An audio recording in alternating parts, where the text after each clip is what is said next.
Hello एमर्स, एक बार पुनः हम लोग आ गए हैं अपने लेक्चर एंड टॉपिक को आगे बढ़ाने के लिए। तो जैसा कि आप सभी लोग जानते हैं, हम लोग पढ़ रहे थे रदरफोर्ड के एटॉमिक मॉडल के बारे में, और रदरफोर्ड के एटॉमिक मॉडल को आज हम आगे की ओर बढ़ाएंगे। तो चलिए सबसे पहले समझते हैं रदरफोर्ड साहब ने क्या क्या कहा था। पहली बात तो रदरफोर्ड का जो एटॉमिक मॉडल है वो बेस्ड है किस पे? बेस्ड ऑन अल्फा रे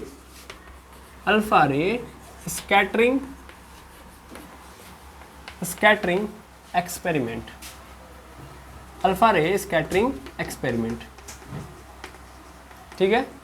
तो पहली चीज़ तो ये जान लेंगे कि रदरफोर्ड ने जो अपना एटॉमिक मॉडल दिया था वो एक एक्सपेरिमेंट के बिहाफ पे दिया था। उसको हम लोग क्या बोलते हैं? अल्फा रे स्कैटरिंग एक्सपेरिमेंट। उसमें उन्होंने क्या किया था? तो उन्होंने मेटल की, कौन सी मेटल था?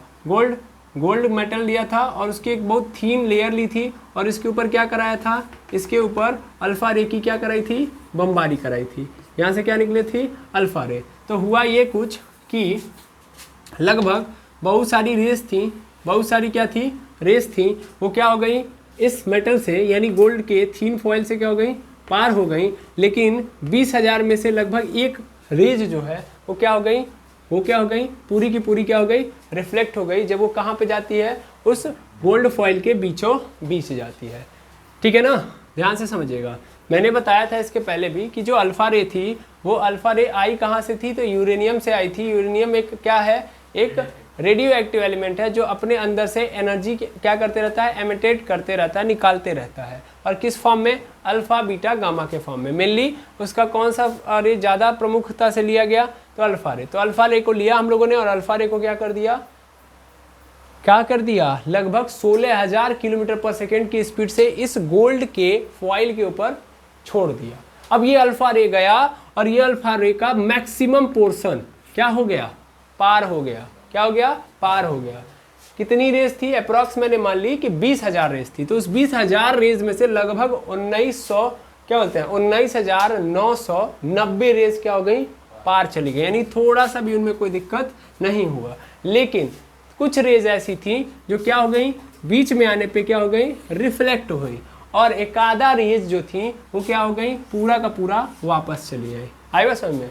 यहाँ से ये परिणाम निकला कि एक्चुअल में मेटल क्या बोलते हैं, कोई भी एटम है उस एटम का पूरा जो मास है और पूरा का पूरा जो चार्ज है वो कहाँ पे है? बीचों बीच प्रेजेंट है। रीजन बिहाइंड इट, क्योंकि अल्फा के ऊपर कैसा चार्ज था? Plus charge. और अगर ये डिफ्लेक्ट हो रहा है या पूरा का पूरा वापस आ रहा है तो इसको क्यों वापस आएगा? क्योंकि इस न्यूक्लियस पे क्या रहा होगा?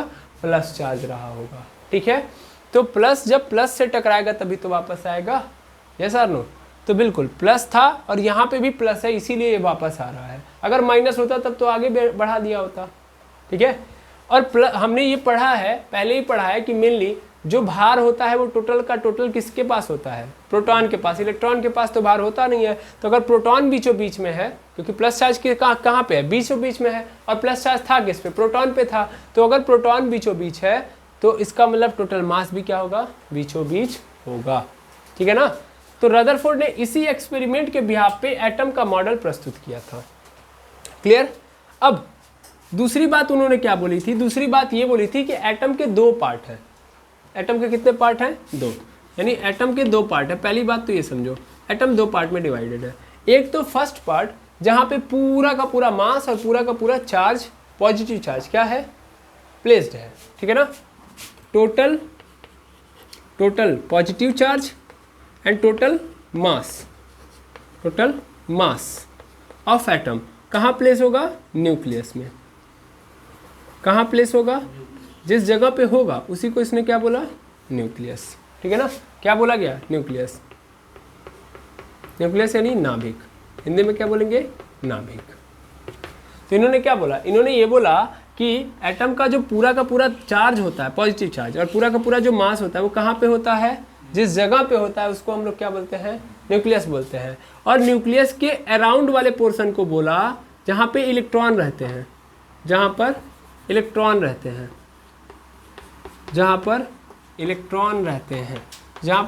रहते हैं, उस पार्ट को नाम दिया ENP।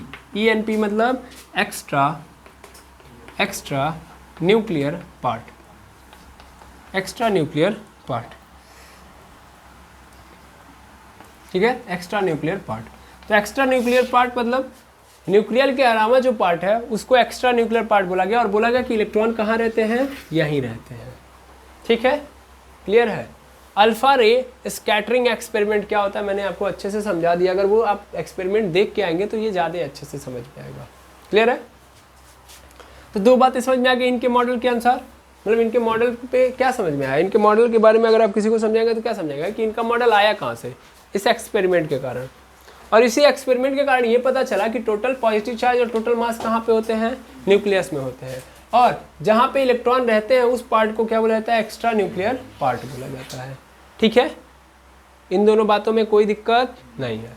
अब तीसरी बात देखते हैं, इन्होंने एक्चुअल में ये बोला कि बाहर जो रहते हैं इलेक्ट्रॉन, तो ऐसा नहीं कि वैसे ही रैंडमली कहीं भी रहते हैं, प्रॉपर एक क्या होती है, सर्कुलर ऑर्बिट होती है।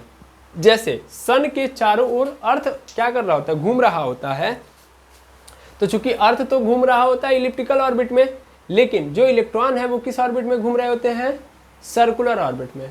क्योंकि पिछले जमाने से ही एटम के बारे में ये बोला जाता था कि एटम का शेप क्या है, सर्कुलर है। ठीक है ना, तो इन्होंने भी उसी बात को कंटिन्यू किया कि हाँ, एटम का जो शेप है वो क्या है, सर्कुलर है।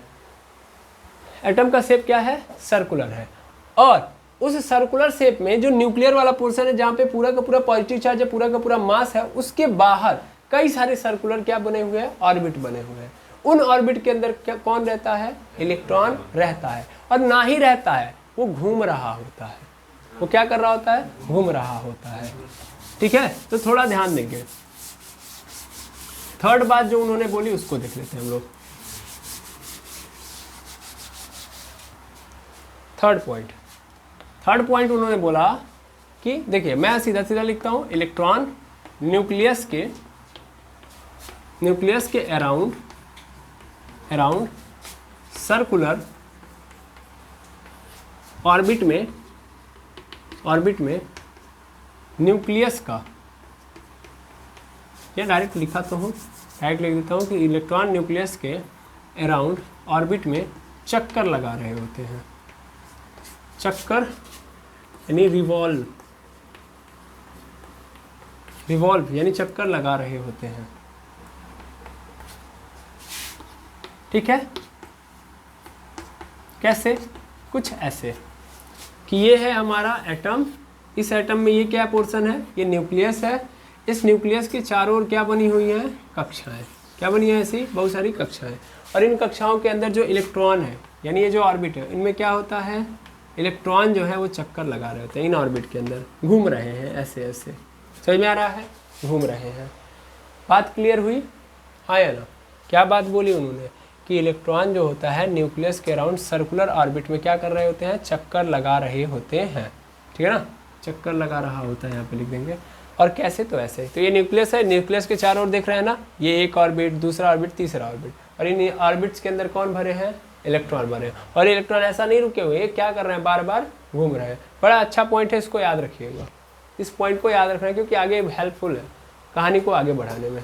ठीक है, अच्छा, इसके साथ साथ इन्होंने ये बात और बोली थी कि देखिए, टोटल मास और टोटल चार्ज तो यहाँ पे है, ठीक है, लेकिन जो वॉल्यूम की कहानी है, वॉल्यूम मतलब जो जगह की कहानी है, मेनली एटम की अगर बात करोगे तो एटम के न्यूक्लियस में ही सब कुछ रखा गया है, इलेक्ट्रॉन तो दूर दूर है। समझ में आ रहा है भाई। टोटल एटम का मास, यानी एटम का मास बोला जाए तो एटम भारी है, तो जितना भार है उसका वो कहाँ है, न्यूक्लियस में है। जितना पॉजिटिव चार्ज है वो कहाँ है, न्यूक्लियस में। तो ले देखिए, मेन पॉइंट तो कहाँ पे है, न्यूक्लियस में है। फिर भी एटम का साइज कहाँ पे है, मतलब एटम का साइज क्या है, बड़ा है। मतलब फिर से समझो मैं जो बोलना चाहता हूँ, देखो ये एटम का पूरा पॉजिटिव चार्ज, टोटल मास, ये एक बहुत छोटे जगह पे है स्थित। ठीक है ना, क्या है, बहुत छोटे जगह पे है इस न्यूक्लियस में। इस न्यूक्लियस की अगर बात करोगे, इस न्यूक्लियस की बात करोगे तो इस न्यूक्लियस की जो साइज होगी वो 10⁻⁻15 मीटर होगी। कितनी होगी, 10⁻⁻15 मीटर। इसको याद रखेंगे, यानी रेडियस ऑफ न्यूक्लियस। तो न्यूक्लियस का जो रेडियस होता है वो क्या होता है, 10⁻⁻15 मीटर। समझ आ रहा है, ये बहुत छोटू सा क्या होता है, न्यूक्लियस होता है। क्लियर है। लेकिन जब एटम का रेडियस देखोगे, रेडियस ऑफ एटम, तो रेडियस ऑफ एटम की अगर मैं बात करूं, रेडियस ऑफ एटम, तो वो कितना होता है 10⁻⁻10 मीटर। समझना ध्यान से जो मैं बोल रहा हूँ, बड़ा इंपॉर्टेंट पॉइंट है। न्यूक्लियस का रेडियस कितना होता है 10⁻⁻15 मीटर, लेकिन अगर हम एटम का रेडियस देखें तो 10⁻⁻10 मीटर। थोड़ा सा मैं आपसे पूछूं कि क्या अंतर है? अंतर है? हाँ सर अंतर है। अंतर कितना है? -5 का अंतर है।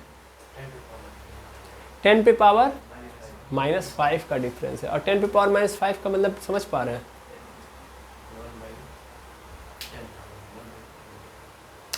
10⁻⁻5 का मतलब समझ पा रहे हैं?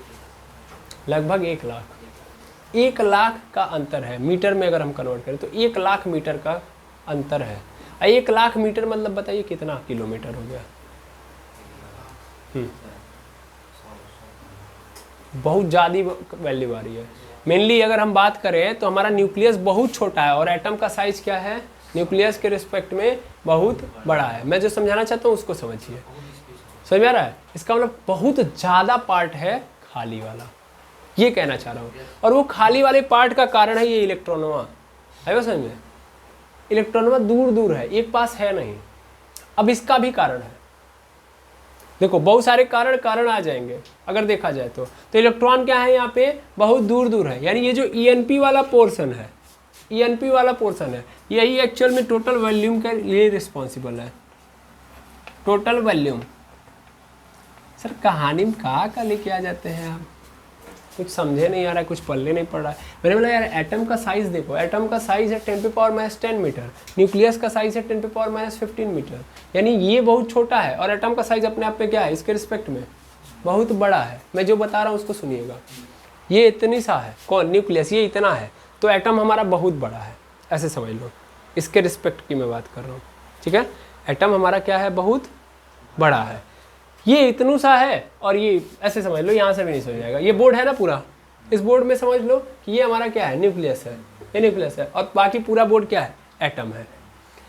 इसी इतने ही भाग में पूरे प्रोटॉन रखे गए, पूरे न्यूट्रॉन रखे गए और पूरा पॉजिटिव चार्ज ले देखे। In total mass, total positive charge सब कहाँ पे है? यहाँ पे है।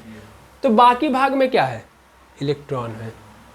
अगर मैं पूछूं एक एटम जगह घिर रहा है तो किसके कारण घिर रहा है? इसके कारण घिर रहा है? इसके कारण घेर रहा है? नहीं सर, इस ENP के कारण घेर रहा है, एक्स्ट्रा न्यूक्लियर पार्ट के कारण घेर रहा है। यानी एक एटम का जो पूरा का पूरा जगह है, जगह को क्या बोलेंगे? Total volume. वॉल्यूम क्या बताता है? जगह ही तो बताता है कि एक पदार्थ कितना जगह घेर रहा है या उसके पास कितनी कैपेसिटी है, उसके अंदर कितना जगह है। इसको किससे हम रिप्रेजेंट करते हैं? वॉल्यूम से। समझ में आ रहा है? वॉल्यूम क्या बताता है? जगह, स्पेस। वॉल्यूम क्या बताता है? स्पेस, कि इस एटम के अंदर कितना स्पेस है। तो इस एटम का वॉल्यूम अगर बहुत ज़्यादा है तो इसका कारण क्या है? इसका कारण बताइए सर। ये एक्स्ट्रा न्यूक्लियर पार्ट है। न्यूक्लियस तो बहुत छोटू सा है। क्या मेरी बात समझ में आ रही है? हाँ या ना? जो मैं बोलना चाह रहा हूँ आई थिंक आपको समझ में आ रहा होगा। ठीक है, ठीक। तो ये बात याद रखेंगे कि एक्चुअल में जो न्यूक्लियस होता है वो रिस्पॉन्सिबल होता है total positive charge, total mass के लिए, और जो ENP होता है वो रिस्पॉन्सिबल होता है टोटल वॉल्यूम के लिए। क्लियर है? ठीक है। और ये जो इलेक्ट्रॉन होता है इस ENP में होता है, और ऐसा नहीं कि ऐसे ही कहीं भी फेंका पड़ा होगा। एक्चुअल में वो सर्कुलर कक्षाओं में यानी सर्कुलर ऑर्बिट्स के अंदर चक्कर लगा रहे होते हैं, घूम रहे होते हैं। ठीक है? क्या इसमें कोई दिक्कत है? बताइए, अगर दिक्कत है तो बताइए। नहीं है? चलिए इसको इतना पहले नोट करिए। अब देखिएगा, ये Rutherford's model of the atom. देखिए ये पूरा का पूरा एटम है और एकदम छोटकू से पार्ट में आपका न्यूक्लियस है, देख पा रहे होंगे। और इस छोटकू से पार्ट के अंदर आपके क्या हैं? प्रोटॉन और न्यूट्रॉन हैं। यानी अगर बोला जाए एक बात और तो ध्यान से देखेंगे, एकदम छोटी सी जगह है और इतनी ज़्यादा कण हैं, है ना? एक एटम के अंदर जितने इलेक्ट्रॉन होते हैं उतने ही प्रोटॉन होते हैं। और सोचिए जितना कुल अकेले इतना जगह में है, कितने जगह में है भाई? देखना एक बार, इतने जगह में है ना? इतने जगह में कितने इलेक्ट्रॉन है? मान लेते हैं कि सपोज करते हैं 10 इलेक्ट्रॉन है, तो एकदम छोटकू से जगह में 10 प्रोटॉन बैठे हुए हैं। समझ पा रहे हैं? एकदम छोटकू से पोर्शन में। समझ में आ रहा है? और इसके साथ साथ ये नहीं कि खाली वो है बस, इसके साथ साथ न्यूट्रॉनों है उतने में। तो अगर आप ध्यान से समझे तो इतना भयंकर डेंसिटी होगा वहाँ पे, क्योंकि घनापन क्या है? बहुत ज़्यादा। तो डेंसिटी क्या होगी? बहुत ज़्यादा होगी। ठीक है, और देखिए इसी चीज़ को यहाँ पे रेडियस के हिसाब से भी दिखा दिया गया कि भैया न्यूक्लियर का जो रेडियस होता है वो कितना होता है, तो वो ले देके यहाँ पे देखिए 10⁻⁻15 मीटर होता है, और जो एटम का रेडियस होता है वो कितना होता है 10⁻10 मीटर। ठीक है, आई होप आपको कहानी समझ में आ गई होगी। तो टोटल डेंसिटी भी कहाँ होगी, टोटल डेंसिटी भी कहाँ होगी, इसी न्यूक्लियस के पास होगी। तो इस चीज़ को भी नोट कर लीजिए, मैंने सोचा इसको भी दिखा ही देते हैं। तो मेनली यहाँ पे टोटल डेंसिटी के लिए रिस्पॉन्सिबल कौन होगा, टोटल डेंसिटी के लिए भी न्यूक्लियस, क्योंकि टोटल डेंसिटी घनापन सबसे ज़्यादा कहाँ है, यहीं पे है। क्लियर है, तो घनापन के लिए न्यूक्लियस, मास के लिए न्यूक्लियस, पॉजिटिव चार्ज के लिए भी न्यूक्लियस। ये एक्स्ट्रा न्यूक्लियर पार्ट किसके लिए भैया, ये है टोटल वॉल्यूम के लिए। ठीक है ना, यानी ये जो इलेक्ट्रॉन है इनके द्वारा केवल और केवल जगह बढ़ाया जा रहा है एटम के अंदर। समझ में आ रहा है, ये पूरा जगह लेके बैठे हैं एटम के अंदर, देखा भी आप लोगों ने। चलिए अब समझ में आ गई होगी कहानी। अब कहानी को हम आगे बढ़ाएंगे, मेनली इस टर्मिनोलॉजी को और आगे बढ़ाएं, और आगे मतलब अब और समझे। तो कहानी वहाँ पे स्टार्ट होती है जहाँ पे इलेक्ट्रॉन अपना दौड़ रहा है, समझ आ रहा है, जहाँ पे इलेक्ट्रॉन अपना क्या हो रहा है, दौड़ रहा है, वहाँ पे कहानी होती है। मेनली सपोज कर लेता हूँ कि अगर मान लीजिए इलेक्ट्रॉन दौड़ रहा है, तो इलेक्ट्रॉन दौड़ रहा है तो उसके ऊपर कोई फोर्स लग रहा है, हाँ या ना। ये तो पूरा पानी पोछा हो गया इसके ऊपर, क्या करें, हमको भी आजीज कर दे रहा है ये बोर्ड। पीछे वाला है जो वाइट है उस पर लिखिए तो नहीं मिट रहा है, इस पे चाक से लिखिए तो नहीं मिट रहा है, मतलब उस पर इंक से लिखेंगे तो इंक में नहीं मिट रहा है, समझ में आ रहा है, और इस पे चाक से लिख रहे हैं तो चाक नहीं मिट रहा है। इतनी समस्या क्रिएट हो जा रही है, हम समझ नहीं पा रहे आखिर ऐसा क्यों हो रहा है, और ये फिलहाल के 2-3 दिनों में हो रहा है। किसी को इसके बारे में पता हो तो ज़रूर बताएं, समझ में आ रहा है कि ऐसा क्यों हो रहा है। मुझे जहाँ तक नज़र आ रहा है कि ठंडी का कारण है, तो ठंडी इसी साल थोड़ी ना आई है, कई सालों से ठंडी है, पहली बार ऐसा हो रहा है। इंक के अंदर समस्या थी, तो पहले एक इंक यूज करते थे, चेंज कर दिए कंपनी, दूसरी कंपनी कहीं के लेके आए, वो ये सेम समस्या क्रिएट करवा रहा है। चलिए कोई बात नहीं, आप कहेंगे सर डायरेक्ट हमको पढ़ाइए, कोई बात नहीं हम पढ़ाते हैं। ये रहा न्यूक्लियस, दिख रहा है, ठीक है, दिखेगा, मजबूरी है, इसको देखना दिखाना पड़ेगा। ये न्यूक्लियस है और ये बाहर कौन है, इलेक्ट्रॉन। न्यूक्लियस पे कैसा चार्ज, पॉजिटिव चार्ज, और इलेक्ट्रॉन पे कैसा चार्ज, माइनस चार्ज। अब एक बात बताइए, दो चार्जेस हैं, एक है माइनस एक है प्लस, तो दो चार्जेस अगर आएंगे तो दो चार्जेस के बीच में फोर्स लगेगा कि नहीं लगेगा, हाँ या ना। दो चार्जेस के बीच में फोर्स लगता है, उस फोर्स को हम नाम देते हैं इलेक्ट्रोस्टैटिक फोर्स। एक्चुअल में इलेक्ट्रोस्टैटिक फोर्स का निर्माण ही इसीलिए हुआ है जो ये बता सके कि दो चार्जेस के बीच में फोर्स कैसे कितना लगता है। अब आप कहेंगे सर दो चार्जेस के बीच में फोर्स कहाँ लगता है, कहाँ है आप कभी देखे हैं, पॉजिटिव चार्ज वाले पार्टिकल को लेते हैं और नेगेटिव वाले चार्ज वाले पार्टिकल को लेते हैं तो एक दूसरे को खींच नहीं लेता है। जैसे दो चुंबक होता है, दो चुंबक है यदि तो एक दूसरे को क्या कर लेते हैं, खींच लेते हैं। जैसे ये एक चुंबक है और ये एक चुंबक है ना, देखिएगा ये एक चुंबक है और ये दूसरा चुंबक है, देखिए एक दूसरे को खींच रहा है कि नहीं खींच रहा है, खींच लिया कि नहीं खींच लिया, तो इन दोनों के बीच में फोर्स नहीं लग रहा है, तो इनके बीच में कौन सा फोर्स है, मैग्नेटिक फोर्स। ऐसे ही किसी पे अगर चार्ज आ गया यानी कहीं पे भी चार्ज पार्टिकल मिलेंगे तो उन चार्ज पार्टिकल के बीच में जो फोर्स लगेगा वो कौन सा होगा, इलेक्ट्रोस्टैटिक फोर्स। इसकी खोज किसने की थी, यानी इसके बारे में किसने बताया था, कूलाम साहब ने बताया था। किसने बताया था, कूलाम साहब ने। और इस फोर्स की वैल्यू कितनी होती है, तो मेनली होती है F = K Q1 Q2 upon R²। अब देखिएगा इसमें Q1 क्या है, तो फर्स्ट चार्ज, दो चार्जेस के बीच में लग रहा होगा ना फोर्स, तो पहला चार्ज, और Q2 क्या है, सेकेंड चार्ज, और R क्या है, बीच का डिस्टेंस। मान लो ये प्लस है ये माइनस है तो ये किसी दूरी पे होंगे कि नहीं होंगे, तो बीच की दूरी मैंने क्या मान ली, R। क्या मान लिया, R। ऐसे मैं यहाँ पे ले रहा हूँ, ये एक चार्ज है प्लस, ये एक चार्ज है माइनस, इनके बीच का डिस्टेंस कितना है, R। इसका मैं मान लेता हूँ, इसको मैं बोल रहा हूँ Q1 और इसको मान लेता हूँ Q2, तो इनके बीच में जो लगने वाला फोर्स है वो कितना होगा, इतना होगा सर, समझ में आया, इतना होगा। अब आप कहेंगे सर Q1 कैसे डिफाइन करोगे, अरे भाई चार्ज है तो उसका वैल्यू होगा कि नहीं होगा। ये इलेक्ट्रॉन है तो इलेक्ट्रॉन पे चार्ज कितना होता है, 1.6 × 10⁻⁻19 कूलाम होता है कि नहीं होता है। देखो यहाँ पे लास्ट में कूलाम आया है, कूलाम चार्ज की यूनिट है और कूलाम साहब ने ही दो चार्जेस के बीच में लगने वाले फोर्स को भी बताया था, है ना। इसको स्थिर वैद्युत बल बोलते हैं, ठीक है ना, स्थिर वैद्युत बल। तो वैसे ही जब देखा जाए एक एटम है, जैसा कि रदरफोर्ड साहब ने बोला था, तो ये एटम है, इस एटम के अंदर इलेक्ट्रॉन या निगेटिवली चार्ज पार्टिकल यहाँ पे है और न्यूक्लियस कैसा है, पॉजिटिवली चार्ज है। तो क्या इनके बीच में इलेक्ट्रोस्टैटिक फोर्स लगेगा कि नहीं लगेगा, बस ये बताइए। बिल्कुल लगेगा सर, लगेगा। कितना लगेगा, तो जितना इसके ऊपर चार्ज रहेगा और जितना यहाँ पे चार्ज रहेगा। क्लियर है। तो मैं यहाँ पे अगर मैं फोर्स निकालूं तो F E is equal to क्या होगा, F E is equal to हो जाएगा के एन ई होगा। एन क्या है, न्यूक्लियस का कितना चार्ज है, इंटू ई मतलब इलेक्ट्रॉन का कितना चार्ज है, और दोनों के बीच की जो डिस्टेंस है। मैंने मान लिया कि यहाँ पे कितना है आर, तो इसका क्या कर दिया स्क्वायर। तो इनके बीच में क्या लग रहा होगा, इलेक्ट्रोस्टैटिक फोर्स। इस इलेक्ट्रोस्टैटिक फोर्स के कारण ये जो इलेक्ट्रॉन है वो किससे बंधा होगा, इस न्यूक्लियस से बंधा होगा, ठीक है।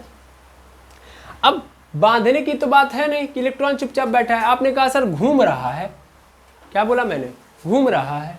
तो हाँ घूम रहा है। अब घूम कैसे रहा है इसको देखो, अगर घूम रहा है तो फिर ये जो फोर्स है, मतलब देखो अगर ये रुका होता, अगर ऐसे समझा जाए, अगर ये रुका होता तब तो ये खींच लेता ना, लेकिन ये क्या कर रहा है, ये घूम रहा है। ऐसे वृत्तीय कक्षाओं पे रदरफोर्ड साहब ने बताया कि ये घूम रहा है, चक्कर लगा रहा है न्यूक्लियस का। तो अगर ये चक्कर लगा रहा है तो उस कंडीशन में ये सर्कुलर मोशन कर रहा है। कैसा मोशन कर रहा है, सर्कुलर मोशन। और सर्कुलर मोशन में एक ऑब्जेक्ट के ऊपर दो फोर्स लगते हैं, एक ऑब्जेक्ट के ऊपर दो फोर्स लगते हैं, यानी जो ऑब्जेक्ट सर्कुलर मोशन करता है उसके ऊपर कितने फोर्स लगते हैं, दो। एक तो अंदर की ओर खींचने वाला फोर्स और दूसरा अपने आप पैदा होता है बाहर की ओर, ठीक है। मेनली समझिएगा, क्योंकि बहुत लोगों के अंदर ये मिसकॉन्सेप्ट आता है, तो समझिएगा। रदरफोर्ड साहब ने जब मॉडल प्रस्तुत किया तो बहुत लोगों ने बोला ठीक है यार घूम रहा है, अच्छी बात है, लेकिन ये इलेक्ट्रोस्टैटिक फोर्स इसको क्या कर लेगा, खींच लेगा ना। ये तो खींचना चाहेगा ना, न्यूक्लियस चाहेगा इलेक्ट्रॉन मेरे पास आ जाए। और अगर न्यूक्लियस के पास इलेक्ट्रॉन चला गया तो गेम ओवर, पूरा का पूरा एटम सिकुड़ जाएगा। सिकुड़ के कहाँ चला गया, न्यूक्लियस में गिर गया, न्यूक्लियस डिस्ट्रॉय हो जाएगा, तो एटम ही क्या हो जाएगा, खत्म। समझ में आ रहा है भाई। इलेक्ट्रोस्टैटिक फोर्स किधर की ओर होगा, अंदर की ओर ही होगा ना। ये खींच रहा होगा ना प्लस वाला माइनस वाले को, पहले इतना तो बोलिए हाँ, ठीक। यानी ये इसको खींच रहा होगा, लेकिन मैंने अभी जस्ट बताया ना ये रुका नहीं, ये चल रहा है। और चलने पे जो मिसकॉन्सेप्ट आता है आपको कि अरे चल ही रहा है तो क्या हुआ, ये तो खींच रहा है ना।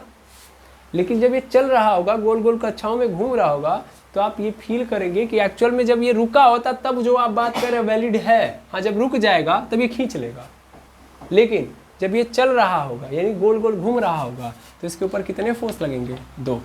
यानी सर्कुलर मोशन के दौरान, सर्कुलर मोशन में दो फोर्सेस आते हैं।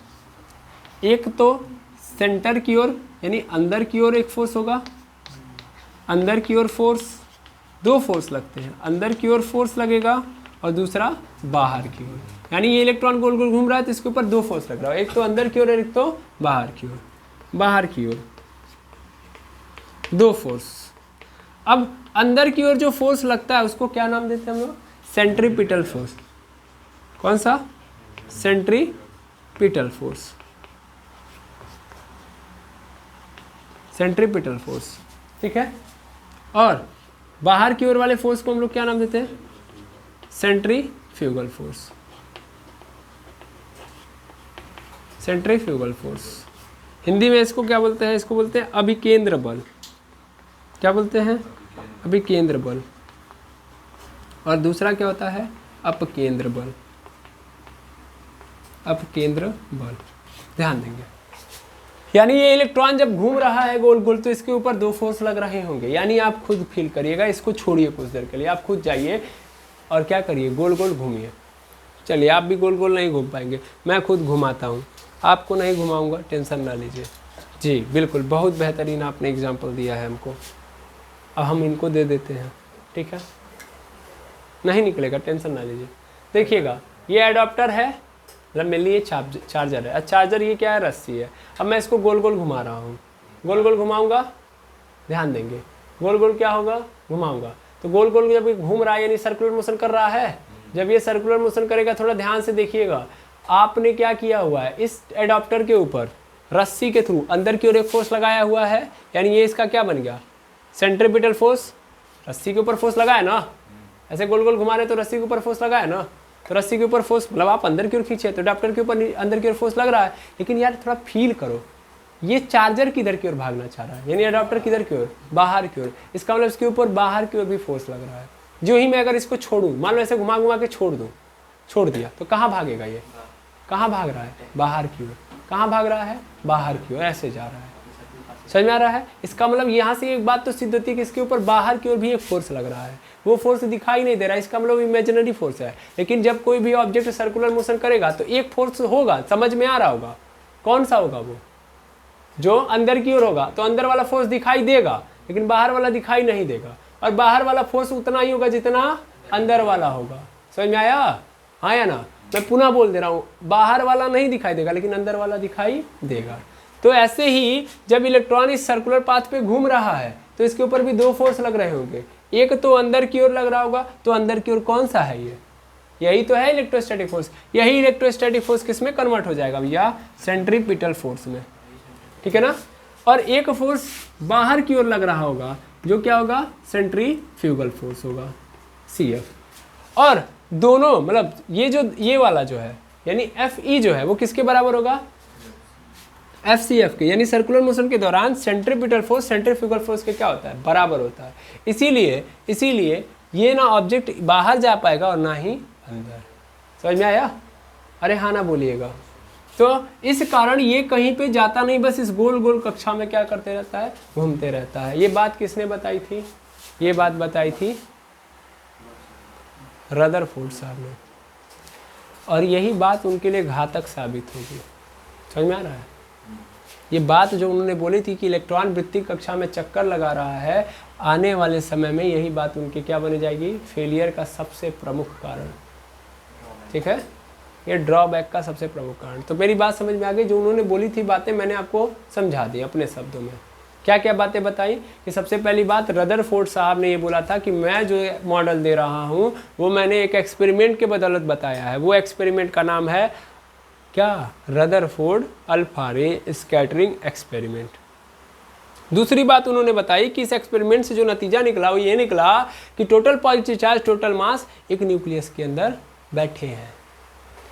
ठीक है, और बाकी जो बाहर का बहुत सारा पार्ट है वो खाली है, उसके अंदर क्या है, सब के सब इलेक्ट्रॉन है। और इलेक्ट्रॉन ऐसे नहीं है भैया, इलेक्ट्रॉन सर्कुलर पाथ में अरेंज्ड है और उसमें क्या कर रहे हैं, गोल गोल चक्कर लगा रहे हैं। तो तुरंत क्वेश्चन लोगों का आया कि चक्कर लगा रहे हैं तो उसको तो गिर जाना चाहिए न्यूक्लियस में, बिकॉज अंदर की ओर एक फोर्स लग रहा है। समझ में आ रहा है?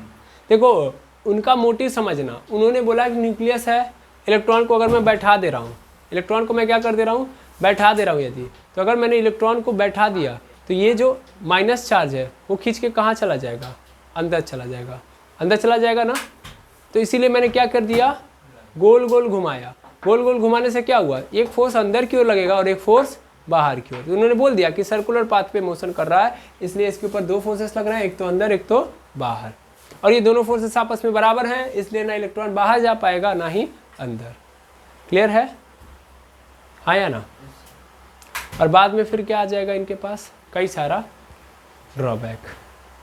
एटॉमिक स्ट्रक्चर में ना कहानी ऐसे चलती है कि एक आएगा बंदा और एक साइंटिस्ट आएंगे, अच्छा खासा दिखाएंगे, फिर बाद में पता चलेगा कुछ ना कुछ गलती है, फिर उस कमी को सुधारने के लिए दूसरा साइंटिस्ट आएगा, दूसरा साइंटिस्ट उसको सही करेगा तो फिर अपनी राय देगा वहाँ पे, फिर देने के बाद फिर उसमें भी कुछ कमी निकलेगी तो उसको सुधार करने के लिए तीसरा आएगा, तीसरा कुछ देगा, तब तक चौथी चीज़ नजर आएगी, मतलब उसमें भी कमी नजर आएगी तो चौथा साइंटिस्ट।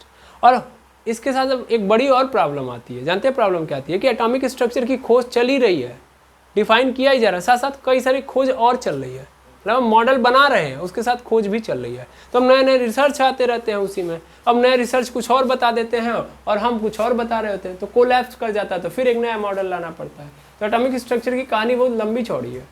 अभी तो थॉमसन साहब का फेल किया गया है, किसके द्वारा, रदरफोर्ड साहब के द्वारा, अब रदरफोर्ड साहब का भी फेल होगा। समझ में आ रहा है? और इसके बाद आएंगे नील्स बोर साहब, लेकिन इनकी कमी निकालने का काम करते हैं मैक्सवेल साहब। ग्लेन मैक्सवेल नहीं समझिएगा, जो ऑस्ट्रेलिया का बैट्समैन है ना, हम ग्लेन मैक्सवेल साहब की बात नहीं कर रहे हैं। मैक्सवेल साइंटिस्ट है, ये बहुत बड़े साइंटिस्ट हैं, और एक्चुअल में इनका काम दो जगहों पे ज़्यादा देखा जाता है। एक तो इलेक्ट्रिसिटी पे, इलेक्ट्रिसिटी में जहाँ भी चार्ज पार्टिकल नजर आएंगे वहाँ पे मैक्सवेल साहब का कॉन्सेप्ट एकदम होगा।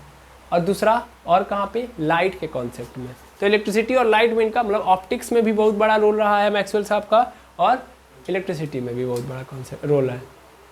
अब वो क्या कहते हैं इसको थोड़ा सा मैं आपको समझा दे रहा हूँ, बाकी चीज़ें मैं डिटेल में कल बताऊंगा। उनके अनुसार जैसा कि रदरफोर्ड साहब ने बोला था पहले, उनके अनुसार क्या है, और पहले रदरफोर्ड समझिए। रदरफोर्ड साहब ने बोला कि इलेक्ट्रॉन घूम रहा है। इलेक्ट्रॉन है क्या, चार्ज पार्टिकल है। उनके अनुसार अगर कोई चार्ज पार्टिकल पे उन्होंने बड़ा डिटेल ऑब्जर्वेशन रखा है, बहुत सारे रिजल्ट निकाले हैं चार्ज पार्टिकल के ऊपर। तो उन्होंने बोला कि अगर चार्ज पार्टिकल घूम रहा है, रोटेट कर रहा है लगातार, तो पहली बात ये समझो कि कोई भी चार्ज पार्टिकल है अगर वो रोटेट कर रहा है विथ एक्सीलरेशन, यानी वो उसका जो मोशन है, उसकी जो स्पीड है एक्सीलरेटेड है, तो उस दौरान उसके अंदर से कुछ रेज निकल रही होंगी। क्या निकल रही होंगी, रेज निकल रही होंगी। किसने बोला, मैक्सवेल साहब ने, ठीक है। क्या निकल रही होंगी, कुछ रेज निकल रही होंगी। रेज मतलब उसके अंदर से एनर्जी निकल रही होगी। अब ये बताओ, इलेक्ट्रॉन के अंदर से अगर एनर्जी निकल रही है तो धीरे धीरे इलेक्ट्रॉन की एनर्जी क्या होगी, कम होगी कि नहीं होगी। समझ में आया, समझ में आ रहा है। तो इलेक्ट्रॉन की यदि एनर्जी कम होती जा रही है तो धीरे धीरे, मान लो आप ही दौड़ रहे हो और दौड़ते हो तो क्या होता है, इलेक्ट्रॉन आपकी एनर्जी कम हो रही होती है, तो धीरे धीरे दौड़ना आप क्या कर देते हो, बंद। तो मेनली होगा भी यही, ये इलेक्ट्रॉन दौड़ रहा है तो जब तक ये दौड़ेगा, ऐसे समझ लो ना, ऐसे मौत का कुआं देखे हो, तो मौत के कुएं में जब गाड़ी चलता है तो जितना ज़्यादा स्पीड रहता है उतना ऊपर वो रह सकता है। जब स्पीड वो कम करेगा, सन्ने से कहाँ चला जाएगा, नीचे। सपोज कर लो बहुत तेज स्पीड से चल रहा है तो ऊपर आता है कि नहीं आता, पहले ये बताओ, स्लो स्पीड के साथ ऊपर रह पाएगा, नहीं। मौत के कुएं में बाइक चला रहा है वो बंदा, तो बहुत तेज स्पीड में रहता है तभी तो एकदम ऊपर आ पाता है। अगर कम स्पीड में तो वहाँ पे रह पाएगा, कर दो उससे ना, जबकि जब वो एकदम ऊपर है अपनी स्पीड धीरे से कम कर दे, सन्ने से कहाँ चला जाएगा, नीचे चला जाएगा ना। वैसे ही ये जब इलेक्ट्रॉन है ये दौड़ रहा है, तो अगर इसके पास, अब अच्छा वो स्पीड आ कहाँ से रही है, इसके पास एनर्जी है, तो वैसे ही इलेक्ट्रॉन दौड़ रहा है तो इसके पास भी एनर्जी होगी। अगर ये एनर्जी कम होगी तो क्या होगा, इलेक्ट्रॉन की स्पीड क्या हो जाएगी, कम। अगर इलेक्ट्रॉन की स्पीड कम होगी तो इलेक्ट्रॉन जो पहले इधर घूम रहा है धीरे धीरे क्या होने लगेगा, पास आने लगेगा, हाँ या ना। फिर और पास आने लगा क्योंकि एनर्जी कम हो रही है, फिर और पास आने लगा और फिर डायरेक्ट कहाँ पे कोलैप्स कर जाएगा, न्यूक्लियस में, और खेल खत्म एटम का। समझ आ रहा, जो एटम की साइज पूरी इतनी थी वो सिकुड़ के एकदम इतनी हो जाएगी और खत्म एटम। क्लियर है। ऐसा क्यों हुआ, क्योंकि इलेक्ट्रॉन दौड़ रहा है विथ एक्सीलरेशन, और एक्सीलरेटेड अगर इलेक्ट्रॉन या एक्सीलरेटेड चार्ज पार्टिकल दौड़ेगा तो उसके अंदर से एनर्जी निकलेगी। वो एनर्जी क्या होगी, क्या करेगी, इलेक्ट्रॉन के ऊपर इफेक्ट डालेगी। इलेक्ट्रॉन की एनर्जी कम होगी तो धीरे धीरे इलेक्ट्रॉन न्यूक्लियस के पास चला जाएगा। क्लियर है, आई होप समझ आ गया होगा। तो ये सब बातें हम कहाँ पे देखेंगे, नेक्स्ट वीडियो के अंदर, कि मैक्सवेल साहब ने कैसे चीज़ों को समझाया था, बारीकी से समझेंगे। आज के लिए इतना ही, मिलते हैं नेक्स्ट वीडियो के अंदर। Thank you very much एमर्स।